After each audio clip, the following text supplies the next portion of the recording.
foie métabolique expose aussi à un risque de cancer, hépatocarcinome, cancer primitif du foie, et expose aussi au risque de cancer des voies biliaires et expose au risque de lithiase.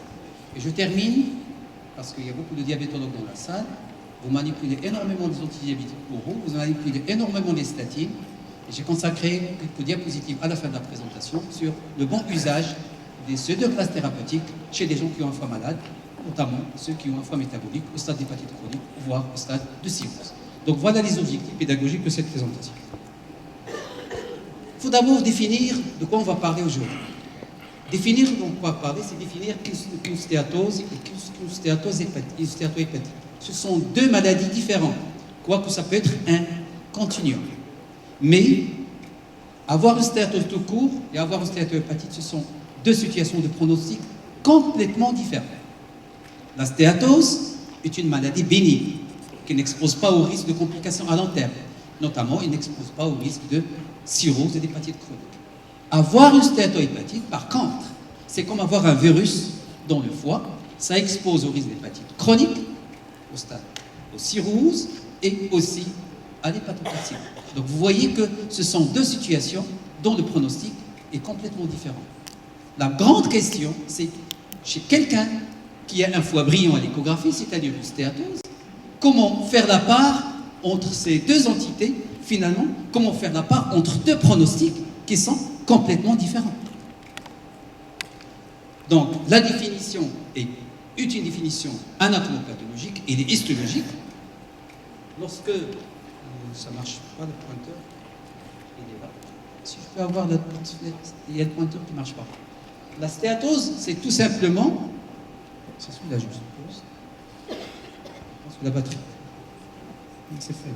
Okay.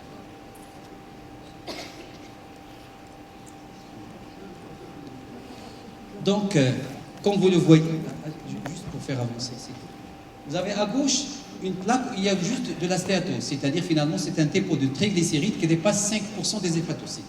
Il n'y a pas de fibrose, il n'y a pas d'atteinte inflammatoire, il n'y a pas de ballonisation.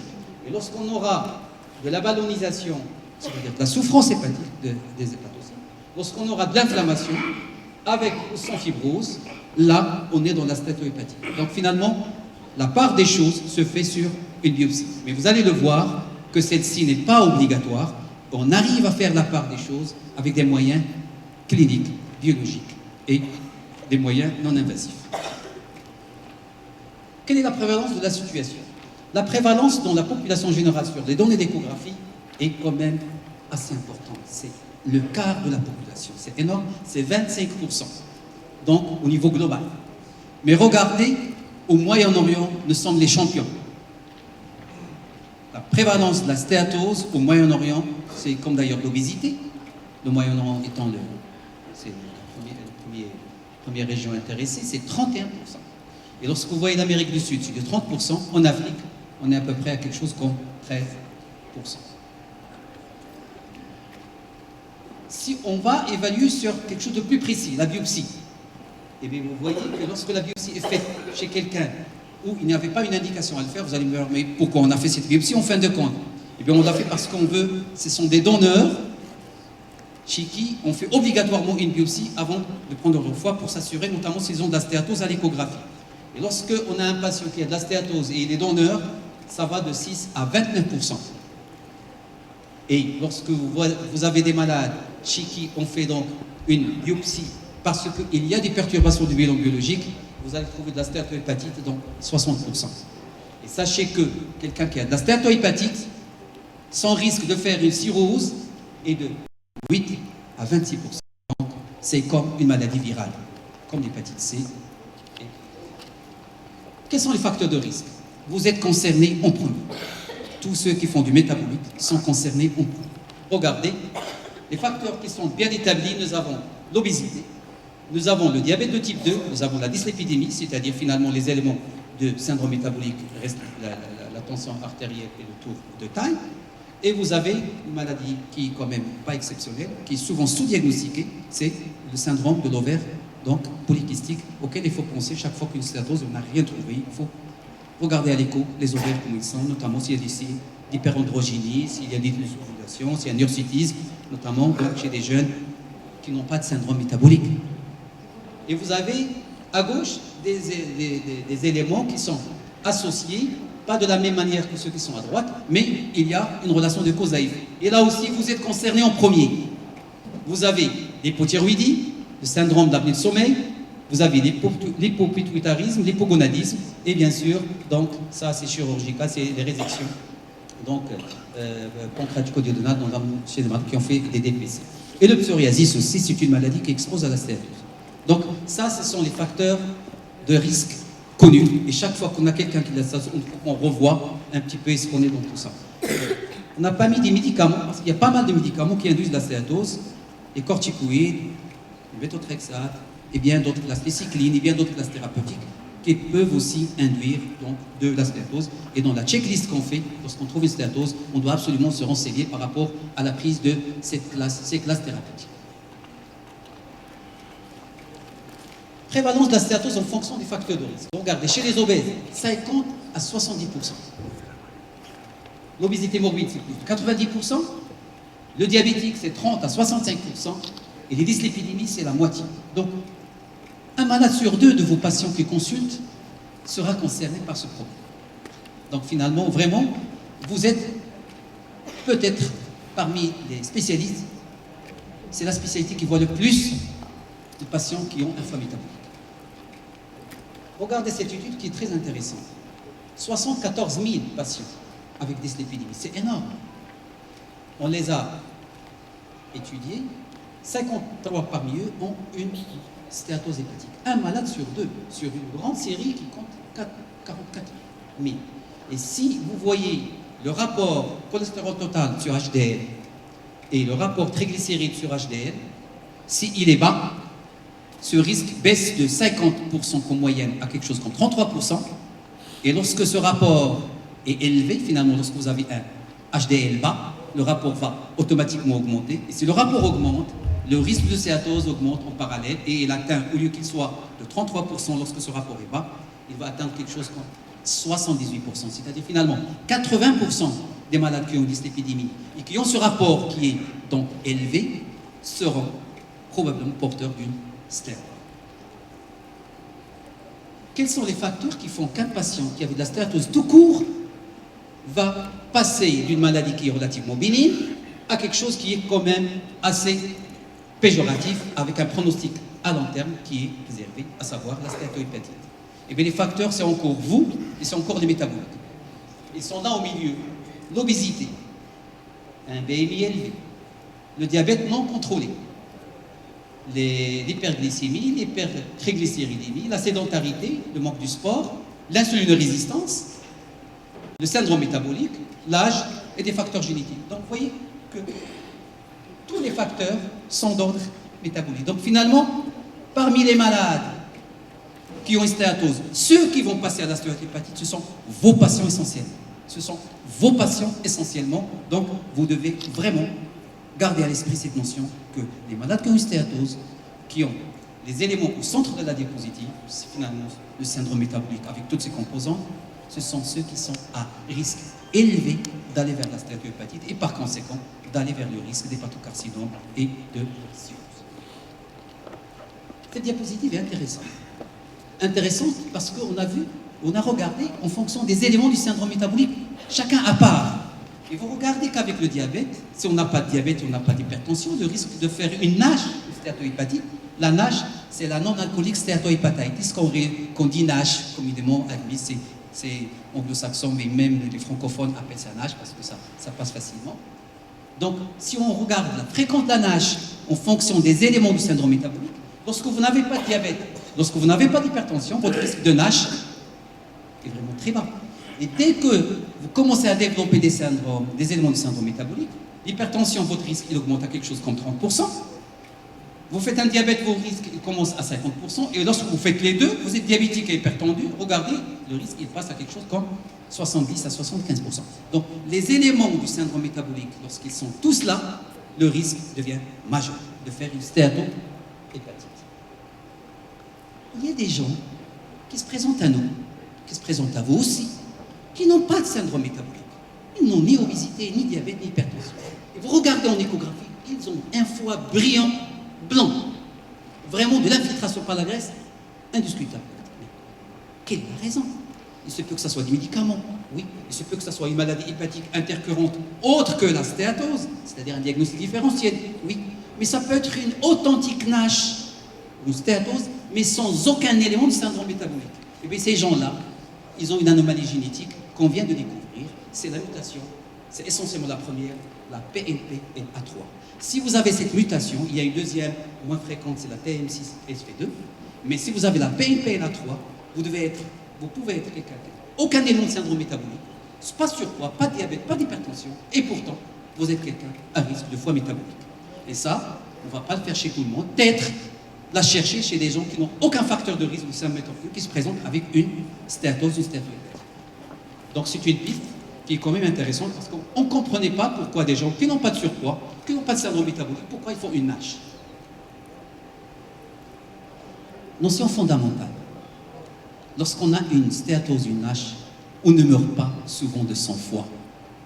On peut payer les frais à cause de risques cardiovasculaires.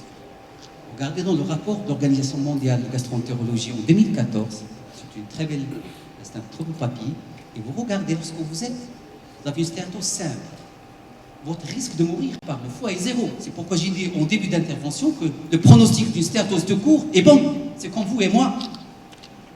Mais lorsque vous faites une NASH, votre risque de mourir par une maladie cardiovasculaire, notamment coronarienne, c'est de 7,5. Et lorsque vous faites une NASH, c'est-à-dire une stéatohépatite, là, votre risque de mourir par le foie n'est plus égal à 0. Il est égal à quelque chose qui peut aller jusqu'à 7%. Et surtout, regardez, vous passez à un risque de 36% de risque de mortalité par maladie cardiovasculaire. Donc finalement, il faut toujours penser au cœur lorsqu'on a un foie de stéatose, lorsqu'on a une stéatohépatite. Et d'ailleurs, ce sont les recommandations de la Société européenne publiées dans Diabétologia en 2016. Dépister une maladie cardiovasculaire chez quelqu'un qui a une stéatose ou une stéatohépatite est une obligation, au moins en cherchant le facteur de risque et peut-être aussi une consultation cardiologique lorsqu'on a un doute. Parce que quand même, le risque de mortalité par maladie cardiovasculaire coronarienne est beaucoup plus important de mourir par un problème de cirrhose ou d'hépatose. Comment on fait le diagnostic d'un foie métabolique? Eh bien, c'est l'échographie en premier. Un foie normal à gauche. Vous voyez, le foie, il a la même structure et constructure que le rein. Les deux sont un peu hypoéchogènes. De l'autre côté, vous avez un foie brillant, blanc, hyper échogène. Mais regardez, le rein, il est toujours noir. C'est pas le rein qui est noir, c'est le foie qui est devenu trop blanc. Et on a ce contraste qui devient évident. Lorsque vous avez ce contraste entre le foie et le rein qui devient trop évident, sachez que votre malade a une stéatose. Mais retenez une chose, que cet aspect n'apparaît que lorsque nous avons quelque chose qui dépasse 30% malheureusement. C'est le diagnostic de la stéatose par l'échographie est bon, mais il n'est évident que lorsqu'on a une stéatose modérée, lorsqu'on a une stéatose minime à moins de 30%, ça ne peut pas être vu par l'échographie et on sera à défaut par rapport au diagnostic. C'est pourquoi on développe d'autres outils, mais ça reste quand même l'outil principal parce que c'est facile, pas coûteux, disponible un peu partout. Donc nous, on défend que ce soit l'échographie qui est le moyen diagnostique le plus utilisé. Mais chaque fois que vous avez un syndrome métabolique, il faut bien sûr regarder les autres facteurs de risque sur lesquels je vais revenir par la suite. Par contre, le scanner, on baisse à quelque chose comme 20%. Le CAP, c'est quoi le CAP? On va en parler, c'est le fibroscan, où on peut savoir est-ce qu'il y a de la stéatose ou pas, en passant des ultrasons, bien sûr, et en voyant la proportion, la diffusion d'une onde ultrasonore, d'une onde mécanique, pardon, dans le foie. Et en calculant sur des critères physiques, on peut savoir est-ce qu'il y a de la stéatose ou pas. Mais cette fois-ci, on aura le diagnostic à quelque chose qui est moins, à partir de 5%, on peut savoir est-ce qu'il y a de la stéatose ou pas. Donc c'est beaucoup plus sensible que l'échographie. Mais ce n'est pas disponible partout. C'est la raison pour laquelle nous, on dit le diagnostic de la stéatose, c'est essentiellement de l'échographie. L'IRM aussi est un outil qui est performant, mais on ne trouvera pas des IRM partout. Et tout le monde ne peut pas payer une IRM pour faire une stéatose, pour savoir est-ce qu'il est entre 5 et 10%. Nous, ce qu'on veut savoir, c'est les stéatoses modérées, et l'échographie est largement suffisante. Comment bilanter ce patient chez qui j'ai trouvé en échographie un foie blanc? Le minimum, c'est ce que vous avez, c'est les recommandations, aussi bien européennes que les recommandations de janvier 2018 par la société américaine. Il faut absolument chercher la notion de prise d'alcool parce qu'il y a la H, la stéatohépatite alcoolique, l'alcool étant l'une des principales causes de la stéatose, hein, c'est important, c'est ce qu'on appelle la H, alcoolique stéatohépatitis, versus NASH, non-alcoolique stéatohépatitis. Donc chaque fois que vous avez une stéatose, il faut poser la question, prise d'alcool, oui ou non, et il faut la quantifier. Moins de 20 grammes chez la femme, moins de 30 chez l'homme, parce que c'est à partir de ces taux que ça devient dangereux. Antécédents personnels ou familiaux, du diabète. On cherche les éléments de syndrome métabolique finalement. On cherche les médicaments stéatosiques, c'est-à-dire les corticoïdes, la méthotrexate, et j'en passe, la liste est longue. On cherche s'il y a des signes de syndrome de l'ovaire polykystique. On cherche aussi l'apnée de sommeil, parce que ce sont des maladies qui peuvent induire une stéatose. On cherche le tour de taille, le poids, et on demande un bilan biologique minimum. Vous allez voir à quoi ça va servir ce bilan biologique minimum. On demande des transaminases, on demande une NFS. Pourquoi une NFS? Eh bien, sachez que le taux de plaquettes est un très bon indicateur d'un foie malade. Si vous avez une thrombopénie, votre patient n'a pas seulement une stéatose, il a une stéatohépatite, et non pas seulement une stéatohépatite, il a déjà une cirrhose avec HTP.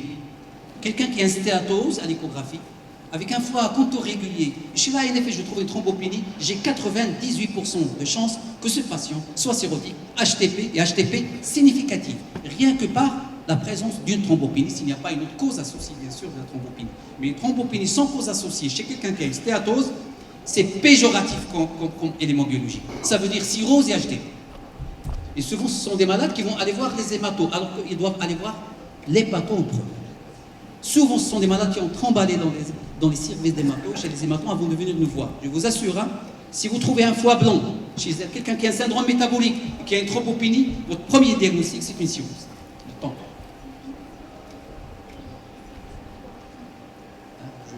D'accord. Donc, on demande des éléments du syndrome métabolique, on demande la glycémie, l'hémoglobine glyquée, l'insulinémie chez les non-diabétiques. Pour calculer. Le OMA-test n'a d'intérêt que chez les non-diabétiques. Chez les diabétiques, finalement, faire une insulinémie, ça sert à rien.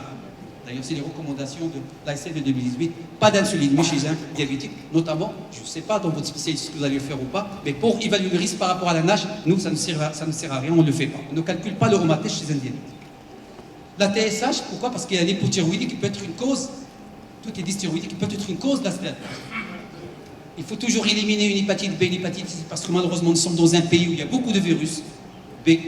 Sachez que, à la louche, 80% des hépatopathies chroniques au Maroc sont dues au virus B ou C. Et le reste est partagé entre les différentes. Je pense que 10 à 15% seront dus à la NASH. Donc on dira 80% virus B et C, au Maroc c'est les données marocaines, 80% sur le virus B et C, 10 à 15% c'est la stéatose et la NASH, et 5% c'est les hépatopathies des immunitaires, CVP, cholangite, hépatite auto-immune et tout le reste, Wilson, leucomatose, on n'en a pas, j'en ai vu un dans ma carrière. Et on fera des anticorps anti-tissus pour ne pas passer à côté d'une hépatite auto-immune associée. Bien sûr, l'échographie a été faite en premier. Nous avons maintenant des éléments cliniques, nous avons des éléments biologiques. Mais la question qu'on se pose, est-ce que ce patient a de la stéatose tout court? Est-ce qu'il a de la stéatohépatite? Là, nous aurons besoin d'éléments complémentaires. La présence du syndrome métabolique, le rapport cholestérol total sur HDL qui est élevé, le fait qu'il y a de l'acétolyse, le fait qu'il y a de la cholestase, le fait qu'il n'y a aucun élément associé, ni virus B, ni virus C, on dira, ah tiens, ce malade, probablement, il n'a pas seulement une stéatose, mais il a probablement une stéatohépatite. Et dans ce cas-là, il faut faire des marqueurs non invasifs pour avancer dans la démarche diagnostique. Qu'est-ce qu'on fait? Vous voyez les recommandations européennes, ils disent que les marqueurs non invasifs, il y en a plusieurs, mais je vous dirai celui qui est recommandé. Les autres ne le sont pas. Il y a un aujourd'hui qui est recommandé, et heureusement, il est gratuit. Vous n'avez pas à demander un fibrotest, ni un fibromax, ni un fibromètre. Il y en a 3. Il y a le fibrotest, le fibromètre, le fibromax. Ne demandez pas ces 3. Il y a un qui est gratuit et c'est celui qui est recommandé en 2018. Je vais vous le montrer. C'est le NFS test, c'est-à-dire le test de la stéatohépatite spécifique dédié à cette maladie. Il y a le fibroscan. Nous avons 2 qui sont validés. Ces tests non invasifs peuvent aussi servir à voir l'évolution des patients. Chez quelqu'un que vous avez diagnostiqué comme stéatose sans stéatohépatite, comment vous allez le surveiller? Vous allez le surveiller bien sûr sur les différents éléments du syndrome métabolique. Vous allez le surveiller sur le bilan hépatique et vous pouvez demander un marqueur non invasif, on verra lequel, tous les 3 ans. Que ce soit donc un NFS test pour que ça soit un fibroscan. Voilà le score aujourd'hui recommandé en 2018 par la société américaine en janvier. C'est le seul qu'il y a le FIB4 et celui-là. Moi je prends celui-là parce qu'il est gratuit. Qu'est-ce que vous faites finalement? Vous introduisez, vous entrez sur ce site, HTTP, vous avez dans tout le cas la présentation il est sur le PC, vous pouvez la garder. Et vous entrez, vous avez cette fenêtre qui va s'afficher, vous entrez l'âge du patient, vous entrez le BMI, vous entrez sa glycémie, son albémie, et vous allez, et les plaquettes, vous allez appuyer et vous aurez le score. Ça se fait en 2 minutes. Vous êtes supérieur à 0,676, votre patient a un risque très élevé d'être en stéatohépatite et à avoir une fibrose significative, c'est-à-dire supérieure à F2. Vous êtes inférieur à 1,455, votre patient a une stéatose tout court, il peut rentrer chez lui. C'est-à-dire, à la limite, il ne peut pas, vous pouvez ne pas l'envoyer chez un spécialiste. Vous pouvez le surveiller parce que vous avez la certitude que, donc, il n'a pas de maladie hépatique significative. Si vous voulez faire plus, vous voyez la concordance de ce test avec, bien sûr, le stade de fibrose. Il y a le fibroscan. Le fibroscan, c'est quoi? C'est une machine, comme une échographie, une sonde qu'on mettra à droite. Le malade doit être à jeun 2 heures. On envoie une onde mécanique. Vous savez que les ondes mécaniques progressent dans le foie de manière rapide si le foie est dur et progressent lentement si le foie est soft. Et nous, on veut savoir est-ce que le foie est dur, est-ce qu'il est soft.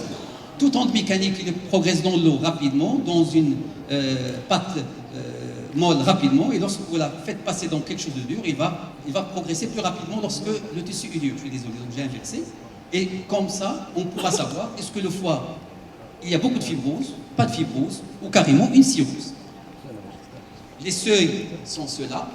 Chez la normalité, normalement chez un malade qui n'a aucun facteur métabolique, vous voyez, le A, il doit être inférieur à 5. Lorsque le patient a un IMC supérieur à 30, l'élasticité du foie va être entre 5 et 6. Lorsqu'il a un syndrome métabolique, on se rapproche de 6. Et lorsqu'il a un foie à l'échographie stéatosique, c'est-à-dire plus de 30%, et on va aussi entre 5 et 6. Donc on retiendra, dès qu'on dépasse 600 fibroscan, il y a quelque chose qui ne marche pas dans ce foie. Normalement, un fibroscan, c'est de 2,5 à 75. À partir de 11, 12, 13, 14, on dit qu'il y a de la fibrose sévère ou de la cirrhose. Et à partir de 25, il y a l'hypertension portale. À partir de 30, il y a un risque de rupture. Et à partir de 50, il y a un risque de CAC. Donc cet instrument n'est plus juste pour donner le diagnostic, mais aussi un outil pronostic. On saura ce patient quand est-ce qu'il fera ses varices, quand est-ce qu'il va les rompre, quand est-ce qu'il fera du CAC, il ne le fera pas. C'est-à-dire que finalement, c'est un élément qui a une valeur pronostique. Et voilà donc une étude, je passe. Et comment on fait aujourd'hui sur le plan pratique? Quels sont les gens qu'on va biopsier? Eh bien, ce sont les gens qui ont, sur les éléments biologiques et sur les éléments non invasifs, il s'étolise, il a un syndrome métabolique, il a un rapport GOT sur GPT qui est supérieur à 1, c'est-à-dire qu'il y a une augmentation beaucoup plus sur les GOT que sur les GPT. Je fais un NFS test, il me dit que ce patient a probablement une fibrose. Je fais un fibroscan, si j'ai la possibilité de le faire, il me montre quelque chose comme 6, 7, 9 kPa. Ce patient a un syndrome métabolique, mais il a une maladie du foie. C'est ce patient qu'on va faire une biopsie, bien sûr, et la biopsie sera faite lorsque on a fait, et on peut parfois coupler les deux, vous voyez, on peut faire 2 tests pour avoir plus d'arguments pour aller vers une biopsie. Si je fais 2 tests, je fais par exemple le NFS test et un fibroscan, les deux me disent que le foie est bon, je laisse le malade partir, bien sûr, hygiène de vie, sport, et il partira chez lui. Si par contre, avec les deux, j'ai quand même des soupçons qu'il y a de la fibrose, ce patient partira à une PPF. Et voilà les indications en 2018, parce qu'on est en 2018, de la biopsie. Si l'on suspecte une NASH, c'est-à-dire nous avons sur les éléments biologiques et sur les éléments, les marqueurs non invasifs, un doute sur l'existence d'une stéatohépatite, on fera une biopsie. Et lorsqu'on suspecte qu'en plus de la stéatose, il y a quelque chose d'autre, vous avez des anticorps positifs, des anticorps antinucléaires, vous avez des anticorps antimusculistes positifs. Vous dites, attention, il y a de la stéatose, mais est-ce que cette stéatose est due au syndrome métabolique ou elle est due à une maladie hépatique autonome? Là, on fera une biopsie pour ne pas passer à côté d'une maladie sous-jacente du foie. Et la stéatose n'est là que comme un arbre qui cache derrière une forêt. qui on doit traiter? Est-ce qu'on traite tous les malades? Aujourd'hui, on ne traite que les gens qui ont une fibrose prouvée à la biopsie du foie. On ne met pas un traitement de la stéatose, la stéatohépatite, s'il n'y a pas d'éléments qui nous indiquent, sur le plan histologique, qu'il y a de la fibrose, qu'il soit minime, modéré ou sévère. À partir de F1, on traite, alors qu'en 2016, on disait à partir de F2. Aujourd'hui, on traite à partir de F1. Comment on traite? C'est d'abord les mesures hygiéno-diététiques, et ça représente 80% de traitement. C'est la base. Je pense que vous le savez tous mieux que moi, donc je dois apprendre de vous par rapport à cet aspect-là. Une diète hypocalorique, il faut réduire l'apport entre 500 à 1000 kcal. Une activité sportive modérée intense. Avec plus de détails, voilà la recette si vous voulez la prendre, mais je ne vais pas m'étaler dessus. C'est quelque chose où théoriquement je dois apprendre de vous. C'est vraiment avec détail le régime et ce qu'il faut faire chez un malade. Je m'arrêterai peut-être ici et dire qu'il ne faut pas trop maigrir rapidement. Il faut perdre 0,5 à 1 kg par semaine. Parce que lorsque vous maigrissez trop rapidement, vous aggravez la stéatose et la NASH. Et le reste, je vous laisse la diapo parce que si je dois la commenter, je dois rester au moins 10 minutes. Le café, excellent pour la NASH. Le café, excellent pour la NASH. 3 tasses, à moins qu'il n'y a pas d'autres indications d'ordre endocrine ou je ne sais pas. Mais sur la NASH seule, sans facteur autre associé, ça marche bien parce que ça réduit la gamma-GT, ça réduit les transaminases et diminue le risque de diabète, diminue le risque de cirrhose, diminue le risque d'hépatocarcinome. Donc, conseiller le sport et le café. Perdre du poids améliore l'état du foie. Regardez, il y a une résolution de la NASH. Résolution de la NASH, lorsqu'on perd moins de 5, on améliore peu la NASH. Mais lorsqu'on perd entre 5 et 7, regardez en vert, 26% vont avoir une résolution de la NASH. Et lorsqu'on perd quelque chose entre 7 et 10 en bleu, 64% vont améliorer leur NASH et résolution de la NASH. Et lorsque vous perdez quelque chose comme 10% de votre poids, l'excès pondéral, et là vous avez 90% de chances d'avoir votre lésion de NASH s'améliorer. Donc l'essentiel, c'est perdre du poids. Donc, ce qui est conseillé en 2018, sur les recommandations de 2018, c'est perte pondérale entre 3 et 5. Moi, je propose 7 et 10, vous voyez, c'est à 7 et 10, perte pondérale de 7 à 10% pour améliorer. Parce qu'on améliore la stéatose en perdant 3 à 5, mais pour améliorer la stéatohépatite, celle qui va conduire à la cirrhose, il faut perdre plus, il faut perdre quelque chose comme 7 à 10%. La glitazone et NASH, c'est l'une des molécules où il y a suffisamment d'arguments pour la retenir comme traitement. Mais avec beaucoup de bémols. Je termine dans 3 minutes. Il y a des essais, ils sont là. Donc, oui, mais cancer de vessie, prise pondérale, fracture, j'en passe, vous connaissez les complications mieux que moi. C'est pourquoi la vitamine E, c'est le traitement qu'on donne aujourd'hui. C'est le traitement qui a donné le plus d'effets lorsqu'on veut améliorer la stéatohépatite, lorsqu'on veut améliorer la teinte histologique. Pas seulement les transaminases, parce que la metformine améliore les transaminases, mais il n'améliore pas la NASH et la fibrose. La vitamine E le fait.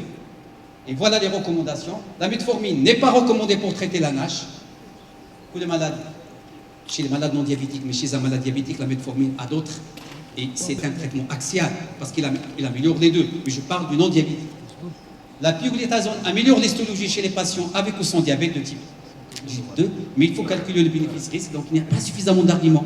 Lorsque vous lisez ces recommandations, vous sentez que c'est pas tout à fait, on n'est pas encore convaincu, parce qu'ils disent jusqu'à ce que des nouvelles données confirment son efficacité et sécurité, la pioglitazone ne peut être utilisée que si NASH confirme histologiquement, et c'est au cas par cas.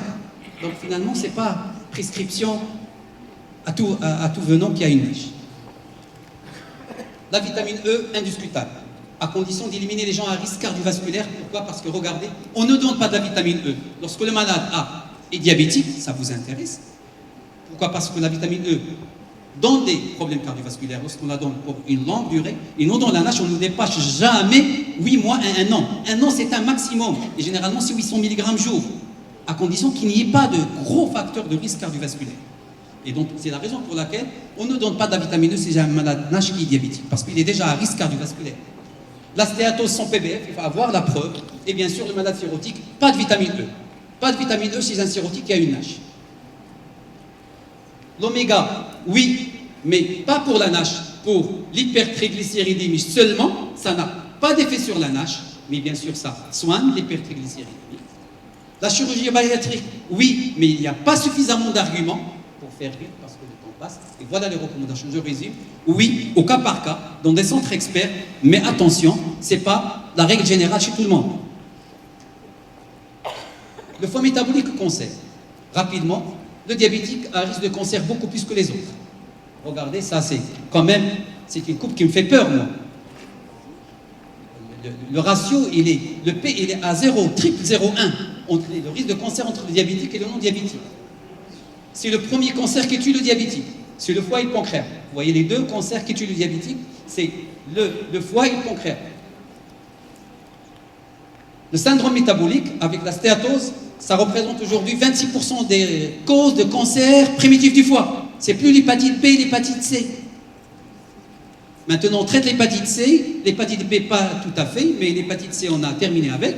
On traite presque 100% des malades. En 3 mois, c'est fini. Le problème de l'hépatite B reste posé, mais des pistes sont en cours. Je pense que dans 10 ans, on aura le médicament qui traitera 100% des malades qui ont l'hépatite B. Mais la maladie qui vient, c'est la stéatohépatite avec la NASH. 26% des cancers primitifs du foie aux États-Unis sont dus à la NASH. Le plus intéressant à savoir, c'est que dans la stéatose, on fait un cancer sans cirrhose, sans passer par la cirrhose. Je passe. La metformine réduit le risque d'hépatocarcinome chez le malade qui a un diabète. Ça, c'est un bon message. Les statines aussi réduisent le risque de cancer primitif du foie chez le malade qui a une NASH. C'est bon.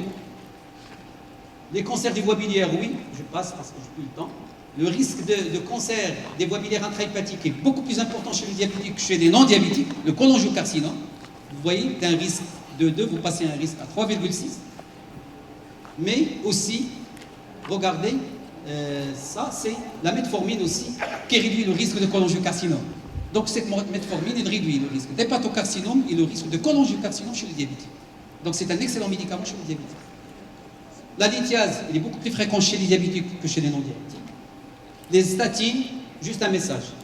Je vais passer sur des autres diabétiques. Pour les statines, vous pouvez les prescrire chez les malades sans aucun problème. Oubliez le risque statine et foie, c'est minime, minuscule, c'est 1 sur 100 000. Une seule contre-indication statine, c'est la cirrhose décompensée et l'insuffisance hépatique. Quelqu'un qui a une cirrhose décompensée ou qui a une hépatite aiguë, pas de statine. Sinon, tout est bénéfique. Je passe.